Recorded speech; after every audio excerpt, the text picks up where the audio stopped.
The reason why this country and Kenyans decided that we must have the rights of the arrested person set out in the Constitution is to ensure we don't go back to the days when people would have arbitrary arrest by the police.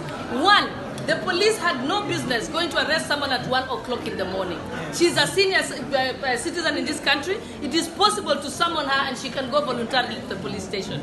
And to go at 1 a.m. shows extreme malice on the part of the police officers. Even the number of the contingent of officers that went to collect her was unreasonable, because the law is very clear that they can only use reasonable force, consummate with the manner in which the arrested person is behaving. And she wasn't being violent. Also, most importantly, how is it that the other members of parliament and other politicians that were at the event have not been arrested? Yes. They should have been arrested. Yes. And also, secondly, how do you arrest someone, keep them in for 2 days, and then tell us that, oh, you're still investigating? By the time you arrest someone, you should have conducted your investigations. And I'm very happy with the magistrate, because the magistrate was on point on the law, that there has to at least be a prima facie case before you arrest anyone. Yes. And so this is retrogressive.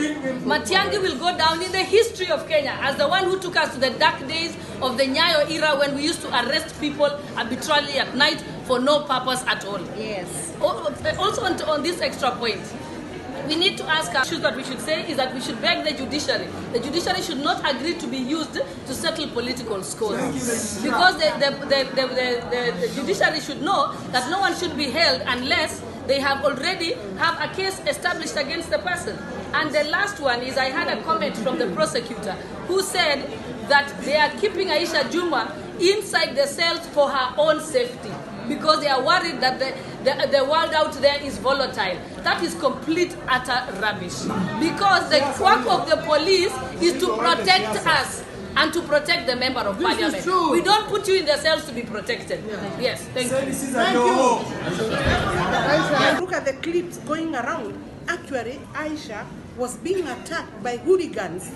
And you know, no one is allowed to be violent during elections. So I just want to reach there and say, I want to thank our God, because her freedom is here. She has been released on a 500,000 bond, and we have been able to fundraise among ourselves, because she is one of us, and right now we know she's coming up from the ground cells, and therefore Kenyans must know that this government of Uhuru Muigai Kenyatta is being taken for granted by the police, by the prosecution.